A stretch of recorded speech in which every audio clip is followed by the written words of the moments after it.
G.I. Joe repaint of Wave 1. Are they worth it? Let's find out after the intro.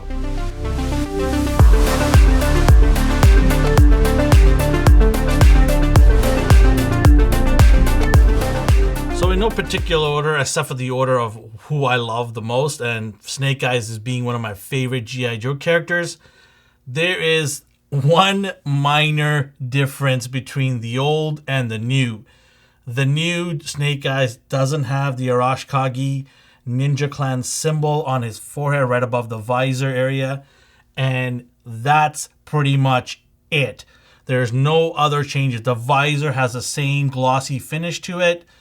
The rest of the belt area, the shoulders, the legs, they are exactly the same. I don't see any difference here at all.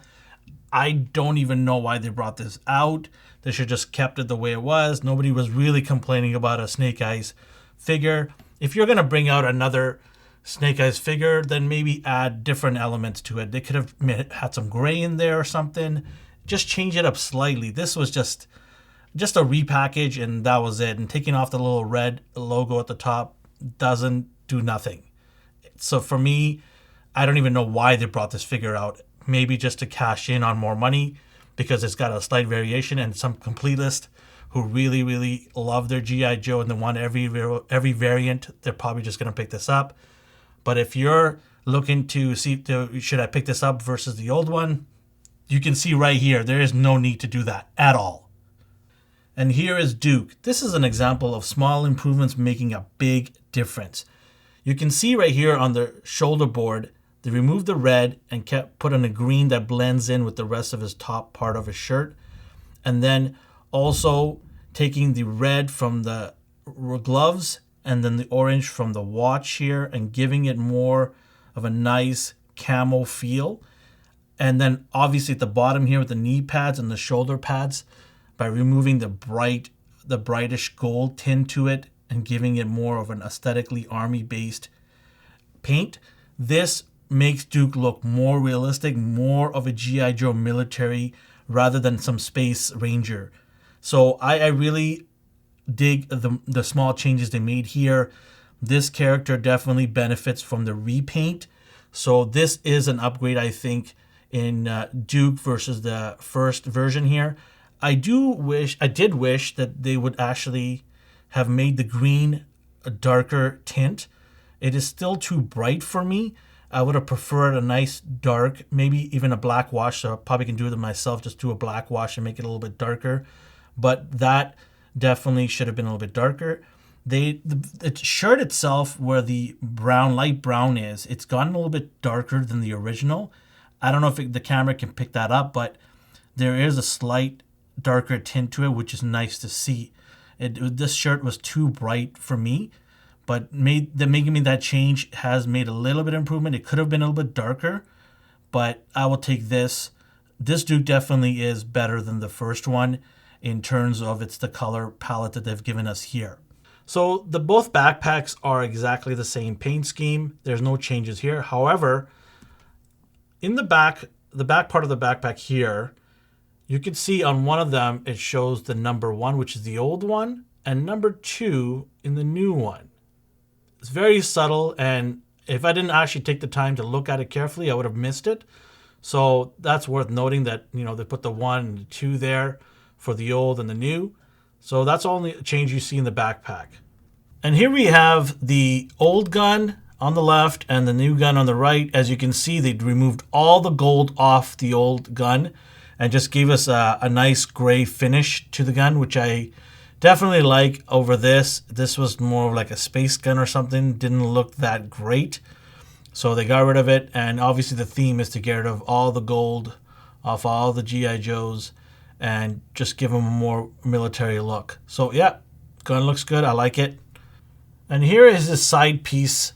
I don't understand. Like, they made the changes with the rifle, but they do nothing with the sidearm. I don't understand. Why not get rid of the gold paint on here as well? If you already did it with the rifle, why not do it with the sidearm? So I don't understand that. This is something that I think they got lazy and just said, we'll just leave it alone. Not acceptable. go the extra mile, get it done. Since you're making people buy these figures again, go and do these small things. People appreciate that. So not happy they didn't do this one justice. They should have got rid of the gold because that was a theme. Why not go the extra mile and get it done? So here we have Roadblock. Now Roadblock, in my mind, has major upgrades done. Less is more. That's the theme that you want to go with these repaints. And they did a good job in making a lot of good changes here. So starting from the top here, you can see the gold on him has all but been removed here. You got just a gray. There's no gold at all at the top here, which is great to see because that was just, I don't even know why they did this. And you can see the vest here as well.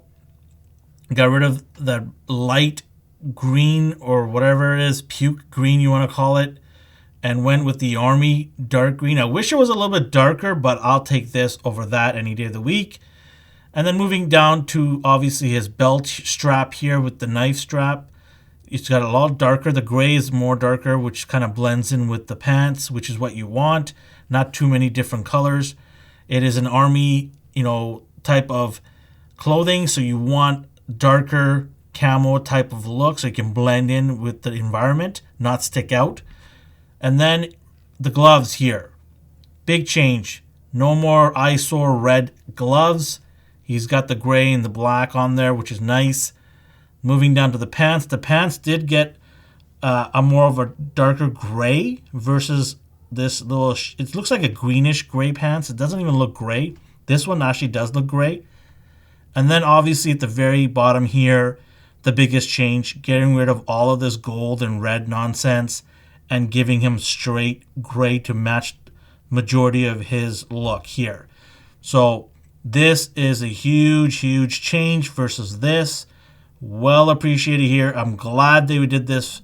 And to me, this is the best Roadblock we've gotten. I know we've got another one from the Cobra Island, but this is the best Roadblock we've gotten. Having the Roadblock turned to the back here, you can see they got rid of the gold at the top here and made it gray. The whole vest is gray, and then the green as well in the back here, the same as the front. No really any changes at the bottom here with the pants or anything like that, so that's good. But yeah, got rid of the annoying gray at the top here and made it seamless with the rest of this army. Now, let me start again. So looking at the back side here, they got rid of the gold at the top here. So these two parts right here, they got rid of that and kept it gray to match the belt and strap. And at the bottom here, nothing else changed.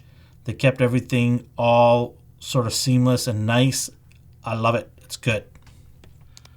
So here's Roadblock's guns. This is from the on the left here, you've got from the original Roadblock. And on the right, the new Roadblock gun. I'm very happy they've toned it down again here, made it all black. I would have loved to see maybe a different gun, not something like this. I mean, this looks like something coming out of, some space cowboy stuff here. But I would have loved to see maybe a change in the gun. But I guess it wasn't in their budget because, they just wanted to paint it and be done with. I do appreciate the change here, the gray. I'll take this over this nonsense here. What is this? Nerf? I don't know. What is this? I know it looks the same here, but man, what a change of gray makes to a gun. I mean, it takes this from a Nerf looking gun to something possibly realistic. So huge change just by the change of paint color. So yeah, definitely improvement over the other one. And unlike Duke, they actually went the extra mile and changed the actual knife that he had. This is the old one, the silver one here, and then they went to the black looking one to match the vest at the top. So unlike Duke, they actually made the change here, which is nice to see. So here we have Scarlett, the final of the 4 figures that had a repaint. Now, I have got mixed feelings for the new one. I did like some elements from the old one that I wish they incorporated in the new one, but nonetheless, they got rid of some of the things I didn't like, so that's a plus. I might kit bash a third one to give it the look that I really wanted. So we'll start off with the head here. They got rid of the orange and the pale with freckle looking face, and gave us a more realistic reddish hair here with a nice skin tone. So that's a big change. So definitely an upgrade right there. The purple around the arms and shoulders and the waist area they got rid of, and they made it all black, which I don't like. I prefer the purple because that is her color scheme, yellow and purple from the original look. So I would have preferred that. But I don't mind this black look. It gives her an alternative look. It's a lot better than maybe brighter colors they were doing, especially the chest area here. They got rid of that shiny bronze color and gave her a flat brown. And they also toned down the yellow from this bright orangey yellow to a flat yellow. So that's good. Moving along to the bottom here where you've got the belt area. The belt area is the same except for they got rid of, well, they didn't get rid of it. See, they didn't get rid of this gold here. You got rid of all the gold around here, but you kept that on the belt buckle. That's a shame. Didn't do their homework, I guess. Didn't want to finish it off. Didn't want to do it properly. The blue right here on the arm area, they got rid of that. They made it all brown. Then the pants area, I like the gray on here versus the light brown they made here, but I don't mind. It's not too bad. The blue at the ankles and the knee area here, shin pad and knee pad area, they got rid of the blue and the red. Just gave it two colors, yellow and brown. Perfect. Great. Don't mind it. Simple is good sometimes. So moving on to the back side of the figure, nothing has changed in terms of the front. They've kept the same color sequence here, except at the bottom of the foot area here where you can see the red. And on here, they just kept it a natural brown color. None of this eyesore red. Other than that, nothing has changed. The hair right here still has a little bit of a light streak in there, but kept it darker than this orange. I don't know what this is. Orange Crush, I guess. Whatever this nonsense is. But love the upgrade on the hair. So that's good. But, you know, the arrow and all this stuff right here, belt, everything stays the same as the front. Nothing's changed. So in terms of weapons, nothing really changed. The color's the same. There was no need to make any changes. So I'm cool with these being the same color. The upgrades they made on her was more than enough for me to say that they did a good job in, you know, making the changes that were needed. And weapon-wise, there was no need to make any changes. So we're good. So what's my final take, my verdict? Do I recommend this? Well, if you're someone that needs all the variants, of course, go ahead and get it. You want to complete your entire collection A to Z, you have to pick it up. Somebody who is just a regular collector who will pick them up as they see them or really aren't a huge G.I. Joe fan, I would suggest get 3 out of the 4. I think Snake Eyes, to be honest with you, is something that you can just let it pass. You don't need Snake Eyes variant. All it is just missing that logo on his forehead. Other than that, you don't need. There's no other changes to him. So it's pointless to even get him. I think you can just kind of block him out and go pick up the other 3, Duke, Roadblock, and Scarlett. I think the changes they made to those 3 are improvements to the figure, blend in well with the military type of look, especially Scarlett's head. I think it's a lot better, that head, versus what we got on the first one.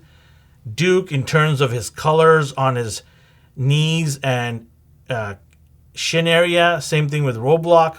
Big improvements there. Toning it down, less is more kind of look, makes these figures look better, look more accurate, look to something that we're used to seeing from the cartoon eras and the traditional G.I. Joe looks. So I definitely recommend picking up the 3 out of the 4. If you're someone that wants to complete it no matter what, want every little variant, then hey, by all means, go get all 4. But that's my take on them. I do recommend the 3 out of the 4, Duke, Roadblock, and Scarlett. And hope you find them. Happy hunting. Make sure to like and subscribe to our video. We really appreciate it if you would share with your friends and family. We're trying to make some fun videos, and we're going to continue rolling out videos every week. So look forward to seeing you guys talk in the comments section below, letting us know what you feel, what you thought of the video, what you thought of the figures. Are you going to pick it up? Let us know. Thank you for watching, and have a great day.